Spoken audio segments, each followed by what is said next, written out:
नमस्कार, मैं हूं डॉक्टर राजीव पथरिया और आप देख रहे हैं लाइव हिंदुस्तान चर्चा। हम चर्चा करने जा रहे हैं हिमाचल प्रदेश की गुणात्मक शिक्षा पर।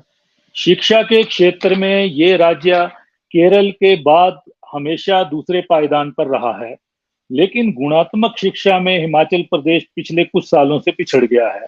अभी केंद्रीय शिक्षा मंत्रालय की एक रिपोर्ट आई है, परफॉर्मेंस ग्रेडिंग इंडेक्स 2.0 पीजीआई। ये है 2021 और 22 की। इसके अनुसार हिमाचल प्रदेश अपने पड़ोसी राज्य पंजाब, हरियाणा से भी पिछड़ गया है। हमें इसमें ओवरऑल जो रैंकिंग मिली है, मात्र हमें 538 अंक मिले हैं, जबकि 2019-20 में हम लेवल 4 पे थे, ग्रेड 1 पे थे और 850 हमारे अंक थे जो हमारी मिली है, परफॉर्मेंस थी हमारी गुणात्मक शिक्षा के क्षेत्र में। वहीं हमारी एक हिमाचल प्रदेश विश्वविद्यालय लगातार पिछले 2020 से 200 विश्वविद्यालय की जो सूची थी उससे बाहर चल रहा है लगातार। ये कहीं ना कहीं चिंता का विषय है। और आज सवाल ये है कि इसका मुख्य कारण ये है कि स्टाफ की कमी और ढांचे की कमी, कमरों की कमी। लगभग 20,000 शिक्षकों के पद खाली चल रहे हैं पिछले कुछ सालों से। और हमारे कुल स्कूलों में से 2495 स्कूल ऐसे हैं जो 2 कमरों में चल रहे हैं, 338 स्कूल ऐसे हैं जो 1 कमरे में चल रहे हैं, जबकि 7 स्कूलों में तो एक भी कमरा नहीं है। और कारण ये है कि छात्रों की संख्या हमारे स्कूलों में बहुत कम है और 12 प्राइमरी स्कूलों में तो एक भी शिक्षक तैनात नहीं है।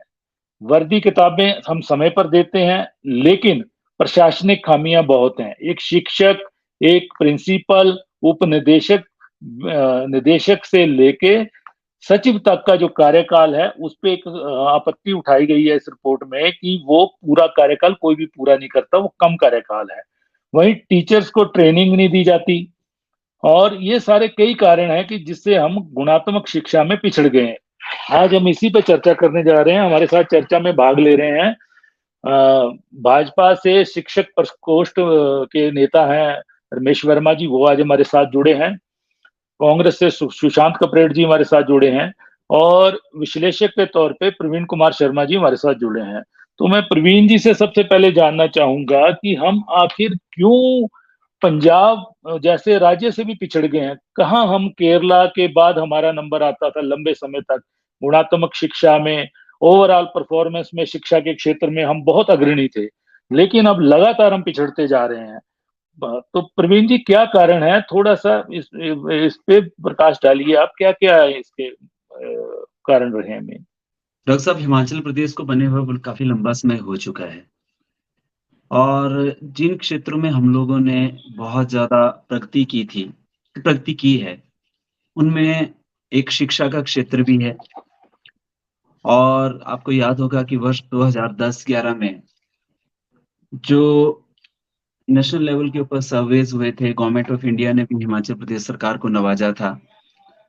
जी। और इंडिपेंडेंट टीवी चैनल जैसे इंडिया टुडे जैसे चैनल्स ने भी जो रैंकिंग की थी, उसमें हिमाचल प्रदेश को शिक्षा के क्षेत्र में भारत का सबसे बेहतरीन राज्य बताया गया था। और तत्कालीन मुख्यमंत्री प्रोफेसर प्रेम कुमार धूमल जी इस बात को लेकर बार बार भी कहते थे कि मुझे इस बात की बहुत खुशी है कि बाकी सेक्टर से ज्यादा हम लोगों ने शिक्षा के क्षेत्र में कार्य किया है। नो डाउट वो हिमाचल प्रदेश का शिक्षा के क्षेत्र में एक स्वर्णिम युग कह सकते हैं। और उसके पश्चात धीरे धीरे धीरे धीरे कहीं ना कहीं मुझे लगता है जो गुणात्मक शिक्षा है, उस मामले में हम लोग कहीं ना कहीं पिछड़े हैं। और मेरे पास थोड़े से एक आंकड़े भी हैं। मैं अगर उन आंकड़ों के सारे ही कहूँ, तो अगर जो एजुकेशन को अगर हम दो भागों में बांट लें, एक एजुकेशन कॉलेज लेवल के ऊपर, यूनिवर्सिटी लेवल के ऊपर, और एजुकेशन जो हम लोग प्राइमरी लेवल से लेकर सीनियर सेकेंडरी लेवल तक देते हैं। जी। हिमाचल प्रदेश में आज 3,148 स्कूल ऐसे हैं जो सिर्फ एक शिक्षक के सहारे चल रहे हैं। जी। और 19-20 में ये सिचुएशन 1993 थी, मतलब लगभग लगभग आप विश्वास नहीं करेंगे कि इतना बड़ा 1993 से लेके 3148 स्कूल जो सिर्फ एक शिक्षक के सहारे चलना, ये सिर्फ 2 सालों में ही हो गया। मतलब 2 सालों में इतना बड़ा गैप बन गया। उसके साथ जी। ही जो सबसे बड़ी मुझे लगता है एक डाउनफॉल आया, वो आया हमारे एजुकेशन का यूनिवर्सिटी लेवल के ऊपर। जो एनआईआरएफ है, national institute of ranking framework है, वो जितनी भी सरकारी यूनिवर्सिटीज हैं, उनकी एक रैंकिंग करता है। और हम लोगों के लिए गर्व की बात यह है कि 2017, 18, 19 ये लगभग 3 सालों तक हिमाचल प्रदेश विश्वविद्यालय जो है, ये पहले 200 स्थानों में था। देखो गर्व की बात नहीं थी, परंतु एक सांत्वना वाली बात थी कि हिमाचल प्रदेश यूनिवर्सिटी भारत की पहले 200 टॉप 200 यूनिवर्सिटीज में में था। आती है। बिल्कुल। परंतु अब सिचुएशन ये है कि 20, 21, 21, 22 और 22, 23 में हम लोग इस रैंकिंग से बाहर हो चुके हैं। अब इसको कोई अलग ढंग से लें, किस तरह से लेते हैं, क्या लेते हैं, मुझे इसके बारे में तो नहीं कहना है, परंतु यही कहता हूँ कि हम लोगों के लिए शर्म की बात है। हमारी एक यूनिवर्सिटी, अब तो चलो एक साथ 2 यूनिवर्सिटीज हो चुकी हैं। ये दोनों यूनिवर्सिटी जो हैं, ये रैंकिंग से बाहर है। हिमाचल प्रदेश टेक्निकल विश्वविद्यालय, वो इस रैंकिंग में कहीं भी नहीं आता है। सिर्फ सांत्वना वाली जो बात है, वो हमारे पास ये है, जो हमारे पास हॉर्टिकल्चर यूनिवर्सिटी है और जो एग्रीकल्चर यूनिवर्सिटी है, वो एनआईआरएफ की रैंकिंग में कुछ बेहतरीन काम कर रही है। जी। वो पहले से ज्यादा बेटर। तो मतलब हम लोगों की लाज जो है, अगर थोड़ी बहुत किसी ने रखी है, तो हॉर्टिकल्चर यूनिवर्सिटी ने रखी है और एग्रीकल्चर यूनिवर्सिटी में रखी है। और परंतु अगर गुणात्मक शिक्षा की बात प्राइमरी एजुकेशन स्तर के ऊपर की जाए, तो मुझे लगता है चाहे पिछली कांग्रेस पार्टी की सरकार हो, या वर्तमान इससे इससे पूर्व की कांग्रेस पार्टी की सरकार हो, या इससे पहले की भारतीय जनता पार्टी की सरकार हो, जो काम जी। गुणात्मक शिक्षा को लेकर करना चाहिए था, वो उन लोगों ने किया ही नहीं है। लोगों जी। को खुश करने के लिए जहां मन होता है वहां स्कूल खोल देते हैं, चाहे वो 5 स्टूडेंट हो, चाहे वो 7 स्टूडेंट हो, उनके लिए स्कूल खोल देते हैं। परंतु एजुकेशन के मामले में हिमाचल प्रदेश को हब कैसे बनना चाहिए था, इसके बारे में किसी ने ध्यान से सोचा ही नहीं है। हमारे पास जो सबसे ज्यादा पोटेंशियल है, वो है हिमाचल प्रदेश को एजुकेशन के हब बनाने के मामले में। अटल जी बार बार कहते थे, अटल जी धूमल जी से भी कहा कि धूमल जी, हिमाचल प्रदेश के पास बहुत कम क्षेत्र ऐसे हैं जहां हिमाचल प्रदेश को आगे बढ़ा सकते हैं, पर जहां बढ़ाया जा सकता है उसमें एक एजुकेशन एक ऐसा सेक्टर है जहां पूरे देश के स्टूडेंट्स को हिमाचल प्रदेश ला सकते हैं। परंतु बहुत दुख की बात है, पिछले 10-11 साल ऐसे निकल गए जहां इस दिशा में कोई काम ही नहीं हुआ। और अब तो हालत ये है कि अब हिमाचल प्रदेश यूनिवर्सिटी को राजनीतिक अड्डे के अलावा और कुछ नहीं मानते हैं। कांग्रेस की सरकार आएगी तो अपनी विचारधारा के लोगों को भरेगी, भारतीय जनता पार्टी की सरकार आती है तो अपने विचार के लोगों को भरती है। परंतु वहां पर अब इटेलियंट लोगों के लिए रास्ते बंद हो चुके हैं। किसी के जी। रिश्तेदार हैं, किसी के चाचा के बेटे हैं, किसी के ताया के बेटे हैं। मैं व्यक्तिगत रूप से बहुत सारे लोगों को वहां पे जानता हूँ। वहां पे मैं इलेक्शन भी लड़ चुका हूँ, वहां पे बहुत लंबा समय रहा भी हूँ। परंतु अब सिर्फ हिमाचल प्रदेश यूनिवर्सिटी राजनीति का अड्डा बन के रह गई है। और यही हालत धीरे धीरे जो है वो प्राइमरी एजुकेशन की तरफ की भी हो रही है। जी। प्रवीण जी, सवाल ये है कि जो शिक्षकों की तैनाती नहीं हो रही है लंबे समय से और ना भर्ती हो रही है, कहीं ना कहीं पिछली सरकार के भी 5 साल ऐसे निकल गए। अब सुक्खू सरकार के 7 माह भी ऐसे निकल गए, एक भी भर्ती की शुरुआत नहीं हुई क्योंकि कर्मचारी चयन आयोग भंग है। पब्लिक सर्विस कमीशन को ये काम दिया है, लेकिन पब्लिक सर्विस कमीशन ने एक भी भर्ती को अभी तक विज्ञापित नहीं किया है। तो अगर जब शिक्षक ही नहीं होंगे स्कूलों में तो बच्चे पढ़ेंगे कहाँ? क्योंकि इस पीजीआई में जो रिपोर्ट में जो आया है सबसे बड़ा कि टीचर की कमी, और कहीं ना कहीं टीचर्स को समय समय पर जो प्रशिक्षण दिए जाते हैं, जो कोर्सेज करवाए जाते हैं, वो भी नहीं करवाए जाते हिमाचल प्रदेश में। तो सब इस बिल्कुल ठीक कहा। कारण वो पढ़ा नहीं पा रहे हैं बच्चों को, उस तरह की गुणात्मक शिक्षा नहीं दे पा रहे हैं, और आपने बच्चे ठीक ड्रॉप कहा। आउट हो रहे हैं, स्कूल छोड़ रहे हैं, निजी स्कूलों की तरफ बढ़ रहे हैं कहीं ना कहीं। जी। ये बिल्कुल ठीक कहा। मेरे पास 2 अलग-अलग रिपोर्ट्स है। जो पहली रिपोर्ट्स के अनुसार जो तो 12,000 शिक्षकों की कमी है और दूसरी रिपोर्ट के अकॉर्डिंगली 20,000 शिक्षकों की कमी है। एग्जैक्ट रिपोर्ट जो अभी शिक्षा बीस मंत्री ने कहा हजार कि क्योंकि लगभग 20, शिक्षा हाँ, मंत्री ने, बिल्कुल शिक्षा शिक्षा मंत्री मंत्री ने जी ने बीस जो कहा हजार वो खुद 20 कहा। 20,000 और शिक्षकों की कमी को उन्होंने स्वीकार किया हुआ है। जी। परंतु मैंने पहले भी कहा कि 2019-20 जहां पे एक शिक्षक के सहारे 1993 स्कूल चल रहे थे, मात्र 2 जी सालों में बढ़कर वो 3148 हो गए। मतलब कितना बड़ा गैप था और हम लोग इसके बारे में सोच ही नहीं रहे थे। आप सिर्फ उन जी बच्चों के बारे में सोचिए जो घर बैठे हैं, इस उम्मीद के साथ कि एक दिन वो शिक्षक बनेंगे, बच्चों को पढ़ाएँगे। पिछले 3 सालों से इस तरह की कोई भर्ती ही नहीं हो रही है और जो भर्ती हो रही है, उसके ऊपर रोज़ जो है कोई न कोई आक्षेप लग जाता है। कहीं न कहीं वो मतलब खाली जांच के इसके बारे दायरे में में आ किसी जाती है।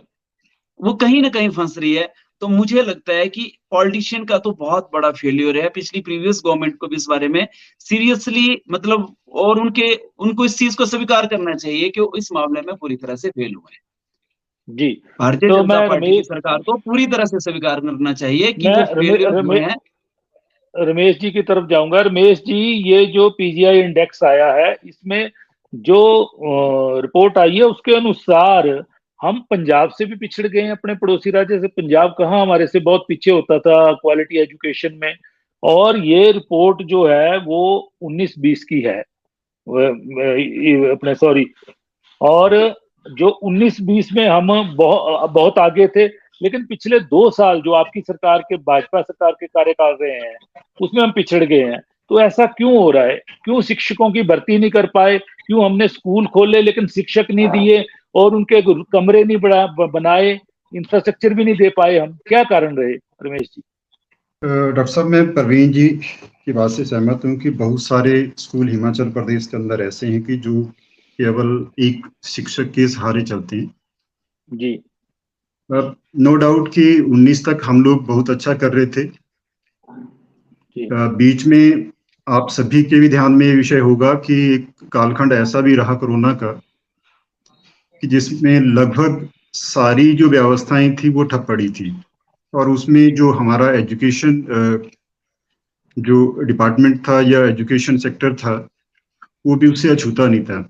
लगभग 2 साल की अवधि तक बच्चे स्कूल नहीं गए। तो मैं सुशांत जी आपसे जानना चाहूंगा कि भाजपा सरकार के समय में जो नियुक्तियां नहीं हुई लगातार, लेकिन हम भी 7 माह में कुछ नहीं कर पाए हैं। हम क्वालिटी एजुकेशन का अपना स्तर बरकरार कैसे करेंगे? फिर से उस पायदान में कैसे खड़े होंगे? ये बहुत बड़ा चैलेंज है। जी कपरेड जी, ऑन कर लीजिए माइक। देखिए राजीव जी, जो आज आपने ये शिक्षा में जो हमारी रैंकिंग फॉलो हुई है, जो ये एक बहुत महत्वपूर्ण विषय है, जो इस पे आपने डिबेट ऑर्गेनाइज किया, उसके लिए मैं तो, क्योंकि मैं खुद शिक्षा से क्षेत्र से काफी ज्यादा जुड़ा रहा हूँ, तो व्यक्तिगत तौर पे मेरा ये मानना है कि ये जो सिस्टम में कोलैप्स हुआ है, ये काफी ज्यादा राजनीतिक हस्तक्षेप की वजह से ही ये कोलैप्स हुआ है। आप अगर देखें, हम एक चीज कह रहे हैं कि जो वैकेंसीज है वो प्रदेश में 20,000 से ज्यादा शिक्षकों की इस समय है, लेकिन साथ ही साथ ये भी देखने की बात है कि पिछले 3 सालों से, लगभग 3 सालों से ज्यादा का समय हो गया, कॉलेज के जो प्रिंसिपल्स हैं उनकी प्रमोशंस नहीं की गई। अगर आप यही बात करें तो जो आपकी प्रमोशंस होनी थी स्कूल लेवल पे वो नहीं की गई। तो एक जो फेज मैनर पे जिस तरीके से हमने सिस्टम में आगे बढ़ना था, ये शिक्षा में जो हमारी रैंकिंग गिरी है उसका एक कारण ये भी है, क्योंकि सिस्टम को चलाने के लिए जहां पर आपके पास शिक्षकों की कमी है, वहां पर आपके पास एडमिनिस्ट्रेटिव सेटअप है, उनको चलाने के लिए रेगुलर प्रिंसिपल्स तक की जो फैसिलिटी है वो अवेलेबल नहीं है। जहां तक प्रदेश सरकार की हम बात करते हैं, 18.9% जो है इस बार के बजटरी प्रोविजन में एजुकेशन के ऊपर स्ट्रेस डाला गया है, जबकि पिछली बार पिछले जो जयराम सरकार ने जब बजट दिया था तो उस साल से उस बजट में इसमें इंक्रीज हुआ है। लेकिन बात जो है वो सोचने की ये है कि 2019 को अगर हम कोविड के बाद से लेते हैं, तो वो अगर कहीं सिस्टम हमारा गिरा है in comparison to Punjab, Haryana, क्योंकि देखिए जो स्थितियां हमने फेस किया वही स्थितियां पंजाब ने भी फेस किया, वही हरियाणा ने भी फेस किया। कोविड उन्होंने भी फेस किया, हमने भी फेस किया है।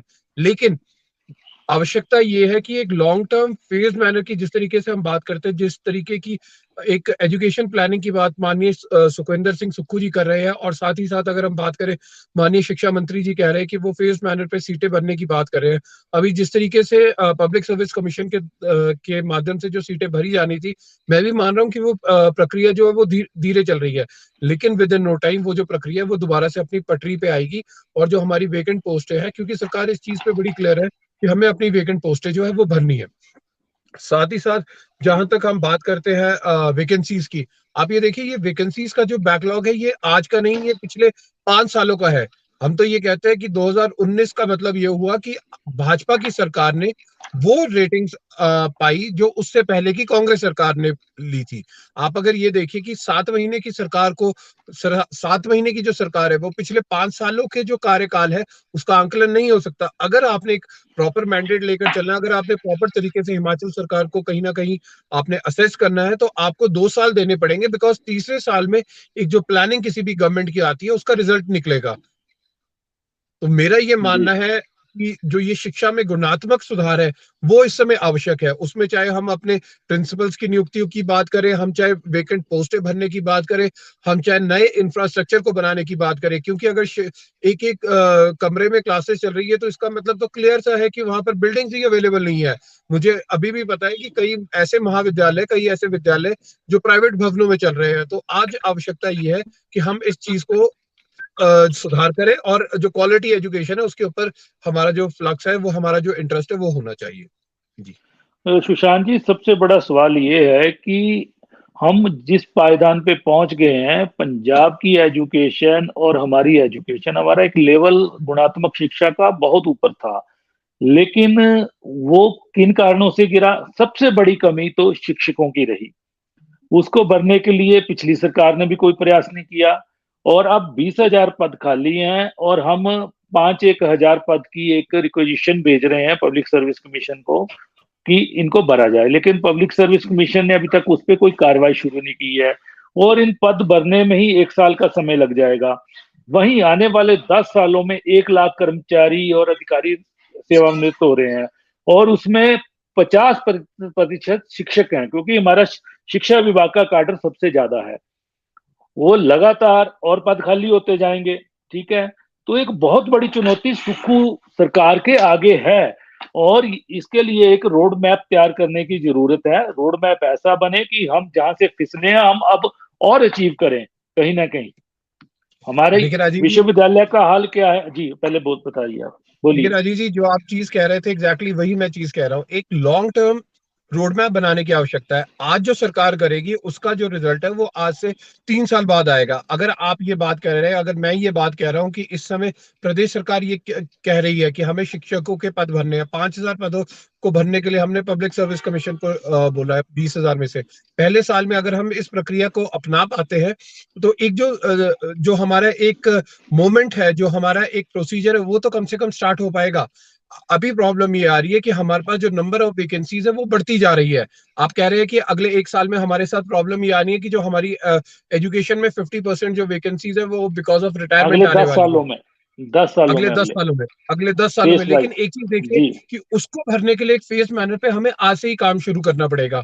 अगर शिक्षा मंत्री ने 5,000 पद भरने की बात कही है, तो वो 20,000 में से अगर पहले साल में हम इस चीज को अटेन करने में सक्सेसफुल हो जाते हैं, तो आप एक चीज देखिए कि उसके बाद हमारे पास 3 साल और है अपने आप को सेटल डाउन करने के लिए, इन चीजों को सूत में लाने के लिए। लेकिन जहां तक विश्वविद्यालय की बात है, प्रवीण भाई ने बिल्कुल सही कहा है, क्योंकि मैं भी छात्र राजनीति का ही प्रोडक्ट हूँ। मैंने खुद ये देखा है कि हमारे समय में इररिस्पेक्टिव ऑफ पॉलिटिकल लाइंस जो क्वालिटी लोग होते थे उनको नौकरियां मिलती थी। लेकिन पिछले कुछ एक सालों में ये देखा गया है कि राजनीतिक एफिलेशन के अनुसार ही लोगों को नियुक्तियां दी गई है, और ये किसी से छुपा हुआ नहीं है।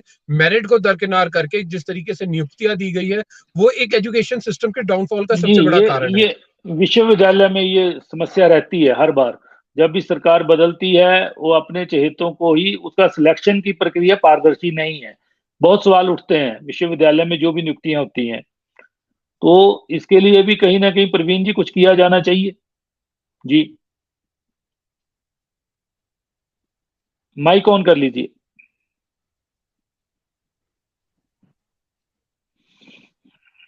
हिमाचल प्रदेश जो विश्वविद्यालय है वो सच में ही राजनीति का अड्डा बन चुका है। ये कपरेट जी की बात बिल्कुल गलत थी कि पहले पारदर्शी हुआ करता था।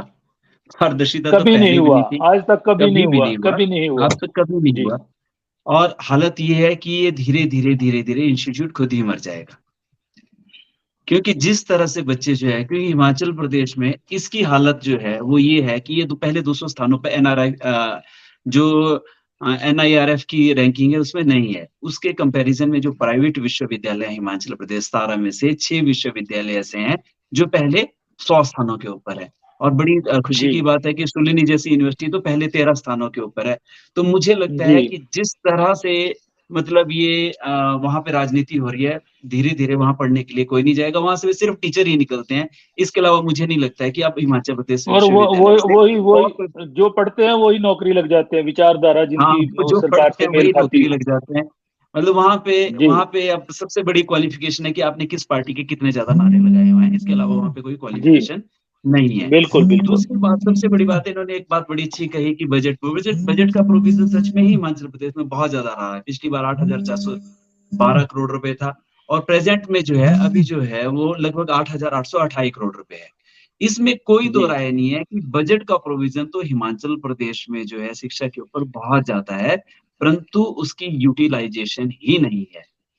अब मैं आपको जी कहता हूँ, बीजेपी सरकार ने पिछली बार कहा था कि हम लोग जो है वो नर्सरी क्लासेस से इंग्लिश टीचर मतलब शुरू करेंगे। एनटीटी सेंट्रल गवर्नमेंट से उस एनटीटी चीज के लिए पैसा आया हुआ है, पैसा वापिस भी हो लैप्स गया, हो गया। परंतु हम लोग नर्सरी टीचर्स को भर नहीं पाए। जी ये पिछली सरकार की है और अभी तक भी जो है 7 महीने बीत के पैसा पड़ा हुआ है, परंतु इस सरकार में उन सारी भर्तियों के लिए कोई 7 महीने हो चुके हैं, आपको भर्ती ही करनी है और वो फिक्स है कि आप जितने लोग हैं उनमें से पहले लोगों को 2-2,500 लोगों में भरने में क्या फर्क पड़ता है, और खासकर तब जब सेंट्रल गवर्नमेंट से आपके पास पैसा आया हुआ है। न ही जी पिछली सरकार ने इसके लिए कोशिश की, वो ऑफिसर्स ने हर बार फंसाया, उसी में फंस के रह जाते हैं। अब इंटेंशन वाली बात है कि वर्तमान सरकार को भी देख लेते हैं। वर्तमान सरकार ने क्या किया, Himachal Pradesh service selection board भंग कर दिया हुआ है। उसके जी उसके हाँ, उसकी जगह किसी को लेके ही नहीं आए और आप जा रहे हैं क्लास 3 की भर्तियों के लिए, पब्लिक सर्विस कमीशन के लिए, जो जिस चीज के लिए बना ही नहीं है, वो क्लास 2 और क्लास 1 की सर्विसेज के लिए बना है। और ऐसे कैसे हो सकता है कि हिमाचल प्रदेश सरकार ने उनके पास कोई संस्तुति की और वो उसके ऊपर रिप्लाई ही नहीं कर रहे हैं। आपने 7 महीने वेस्ट कर दिए। ये बात ठीक है कि वो कह रहे हैं कि हम 5,000 भर्ती करेंगे, पर 5,000 कब भर्ती करेंगे? कुछ बच्चों की तो उम्र निकल जाएगी ना उसको अप्लाई करने में। जी तो बिल्कुल। मेरा कहने का मतलब है, कथनी और करनी में अंतर स्पष्ट नहीं दिखना चाहिए। कथनी जो कहे वो करें। कांग्रेस ने जी अगर कहा है तो इस भर्ती प्रक्रिया को कम से कम शुरू तो कर दें। बैच वाइज के लिए आपको बिल्कुल। बहुत ज्यादा मेहनत नहीं करनी पड़नी है, परंतु जी ठीक है, जहां आपको एंट्रेंस टेस्ट लेने हैं उसका मैं समझ सकता हूं कि वहां चीजें मुश्किल हो सकती है, परंतु बैच वाइज की तैयारियां तो अभी भी आपको डायरेक्टरेट स्तर के ऊपर की जा सकती है। तो मुझे भी लगता है कि वर्तमान सरकार की इंटेंशन में भी कहीं ना कहीं कमी स्पष्ट नजर आ सकती है, हो सकती है उनके जी पास तभी बजट का तभी प्रावधान हम ना हो, तभी हम निचले पायदान पे आ गए। अभी रमेश जी जुड़ तभी गए हम हमारे निचले साथ। नीचे। प्रवीण जी, हाँ मैं रमेश जी से जानना चाहूंगा, रमेश जी आखिर क्यों हम गुणात्मक शिक्षा में धीरे धीरे पड़ोसी राज्यों से भी नीचे पहुंच गए हैं? सभी सरकारों का दोष है, किसी एक सरकार का दोष नहीं है। तो इस पे आपकी क्या राय है जी? रमेश जी माइक ऑन कर लीजिए।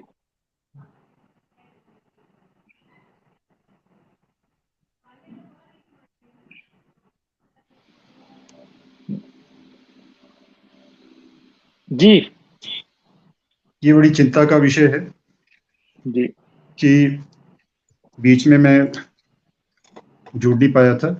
प्रवीण जी जी ने जी एक बात कही थी कि लगभग 3,000 हमारे ऐसे स्कूल है, 3,000 से ज्यादा, जो केवल मात्र एक शिक्षक के सहारे चल सकते हैं। और आप कल्पना कर सकते हैं कि एक व्यक्ति को अगर 5 क्लासेस करनी है जी तो उसके लिए कितना ही मुश्किल है। ऊपर से आपका एक और निर्णय कि आपको नर्सरी और यूकेजी भी उन स्कूलों में चलानी है। तो कई बार हम लोग जब अपने मित्रों से बात करते हैं जो उस क्षेत्र में काम कर रहे हैं, तो वो भी बड़े परेशान इस चीज को लेकर रहते हैं कि हम लोग तो मात्र उनके रखवाले हैं, एजुकेशन दूर की बात है।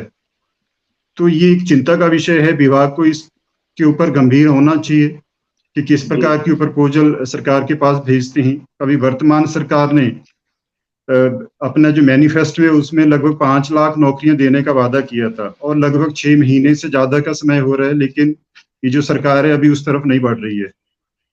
तो जैसे अभी प्रवीण जी ने कहा था, या अभी मेरे कांग्रेस के जो मित्र हैं ये कह रहे थे कि 5,000 भर्तियां हम लोग बहुत जल्दी करने वाले हैं।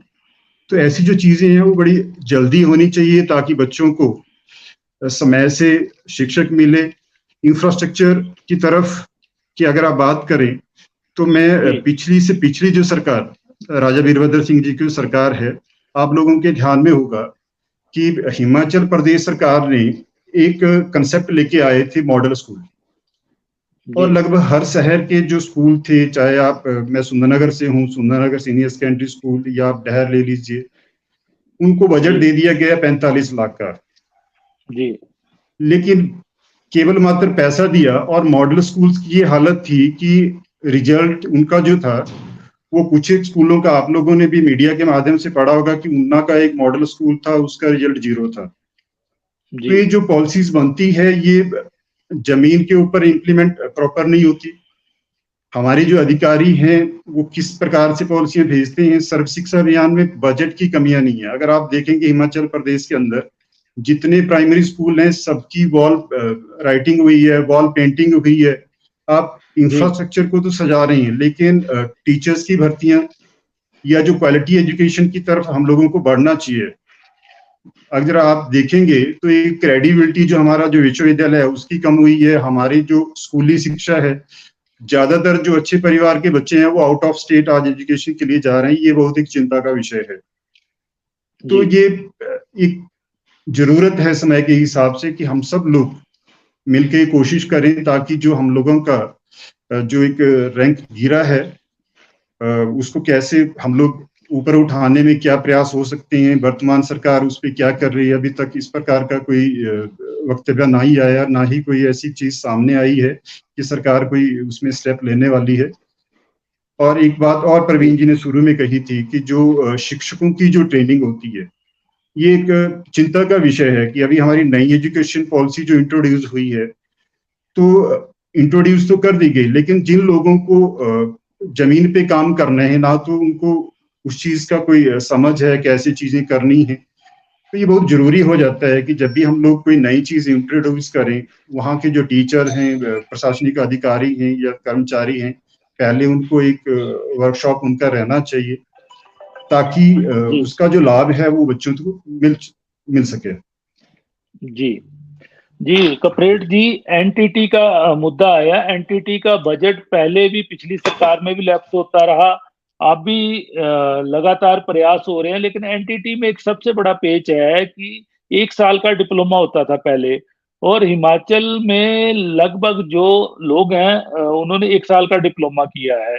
ब्रिज कोर्स करवाने की बात हुई कि डाइट में वो करवाया जाएगा कुछ माह का, लेकिन उसके लिए भी केंद्र तैयार नहीं है। तो इस साल भी मुझे लगता है कि एनटीटी के लिए जो बजट आया वो भी लैप्स हो जाएगा।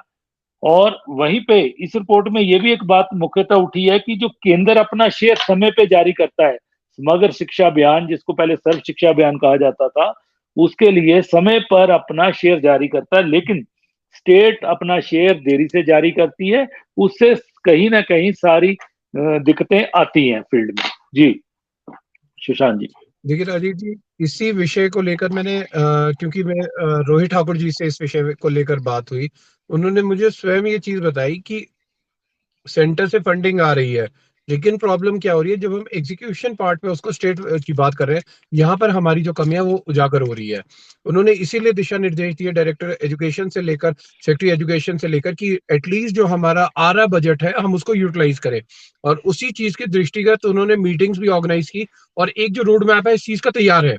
मैं क्यों इस चीज पे स्पेसिफाई कर रहा हूँ कि रोड मैप तैयार है, देखिए बेसिकली डिलीवरेंस के लिए हमें टाइम चाहिए। जहां पर एनटीटी की बात है या फिर जो केंद्र से बजट आ रहा है वो पैसा हमें आ रहा है, एक एजुकेशन पॉलिसी भी हमारी डिफाइंड है, लेकिन जब वो चीज हम धरातल पे उतारने की कोशिश कर रहे हैं तो वहां पर जो हमारा एग्जीक्यूटिंग एजेंसीज है वो कहीं ना कहीं अपनी ड्यूटीज को फुलफिल करने में पूरा नहीं हो पा रही है।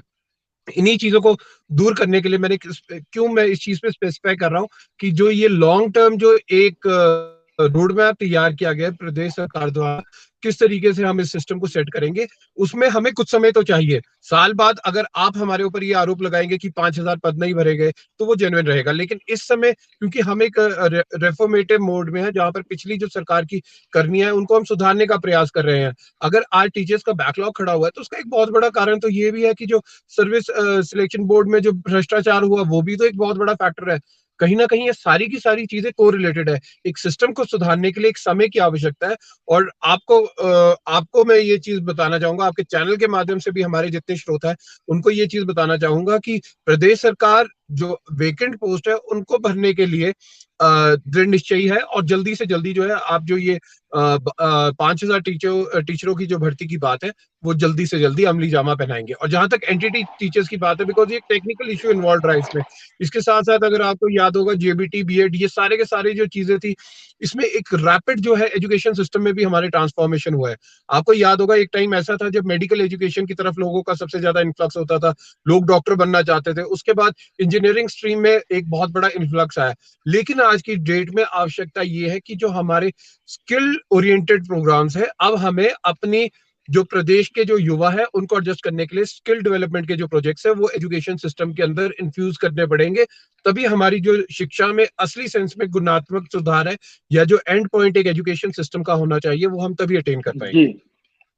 जी, तो आज हम चर्चा कर रहे थे कि गुणात्मक शिक्षा में हम बहुत पिछड़ गए हैं। पड़ोसी राज्य पंजाब भी हमारे से आगे आ गया है और इसके क्या कारण रहे हैं? इसके कारण मुख्यतः कारण रहे हैं कि शिक्षकों की कमी, बिना शिक्षकों के स्कूल चल रहे हैं, कहीं एक कमरे में स्कूल चल रहा है, इंफ्रास्ट्रक्चर की कमी और शिक्षकों को समय पर ट्रेनिंग जो वगैरह प्रोग्राम दिए जाते हैं वो नहीं करवाए जाते, और भी कई कारण रहे हैं कि हम शिक्षा के क्षेत्र में पिछड़ रहे हैं। वहीं हिमाचल प्रदेश विश्वविद्यालय 2019 से लगातार जो टॉप 200 यूनिवर्सिटीज है उससे बाहर हो गया है, वहां भी गुणात्मक शिक्षा की कमी आई है। और ये बहुत बड़ा सवाल है अब सुकू सरकार के आगे दोबारा से हिमाचल प्रदेश को उसी पायदान पे लाना बहुत बड़ा चैलेंज है और शिक्षा मंत्री रोहित ठाकुर इसके लिए प्रयास कर रहे हैं। अब देखते हैं आने वाले समय में उनके प्रयास कितने फलीभूत होते हैं। और आज हम इसी विषय पे चर्चा कर रहे थे और आप सबने इस चर्चा में भाग लिया। मैं सबका धन्यवाद करता हूँ।